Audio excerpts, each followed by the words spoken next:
एक लड़का अपना जन्मदिन मना रहा था, लेकिन अजीब बात यह थी कि उसके साथ सेलिब्रेट करने वाले सब लोग बस खिलौनों जैसे दिख रहे थे।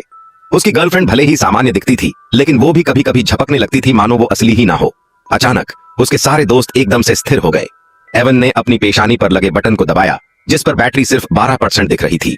वो घबरा गया। उसने तुरंत एक आई ड्रॉप्स निकाली, एक बूंद आंख में डाली और बैटरी फिर से 100% हो गई। उसने चुटकी बजाई और सब लोग फिर से हिलने लगे, जैसे कुछ हुआ ही ना हो। असल में वो सारे लोग वर्चुअल थे। बाहर से सब कुछ एक पार्टी जैसा लग रहा था, लेकिन असल में एवन अकेला ही था, अपनी ही बनाई हुई दुनिया में। वो अपनी गर्लफ्रेंड के साथ एक गाना बजा रहा था। काफी इमोशनल मोमेंट था, लेकिन उसी दौरान उसका पैर आई ड्रॉप्स की शीशी पर पड़ा और वो टूट गई। एवन घबराकर कमरे में दौड़ पड़ा, पर काफी खोजने पर भी उसे एक भी बची हुई शीशी नहीं मिली। तभी उसकी गर्लफ्रेंड की आवाज आई। वो उसे बुला रही थी। एवन जानता था कि अगर वो दवा न मिली तो उसके सारे दोस्त एक एक करके गायब हो जाएंगे। मजबूरी में वो नीचे दवा खरीदने के लिए भागा। बाहर लंबी लाइनें लगी थीं, लेकिन तभी उसकी गर्लफ्रेंड फिर से सामने आ गई और जल्दी करने के लिए कहने लगी। एवन थककर ब्लैक मार्केट की ओर भागा।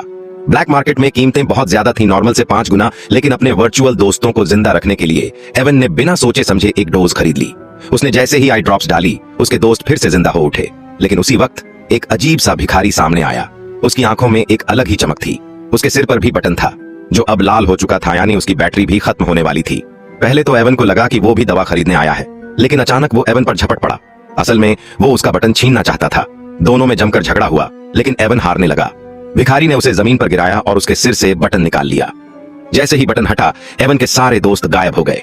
एवन को बहुत गुस्सा आया और वो अपनी जान की परवाह किए बिना भिखारी के पीछे भागा। सड़क पर उसने देखा कि हर किसी के सिर पर बटन है। उसे लगा कि अब वही अकेला है जिसके पास कुछ नहीं है। डर और अकेलेपन से वो बेहोश हो गया।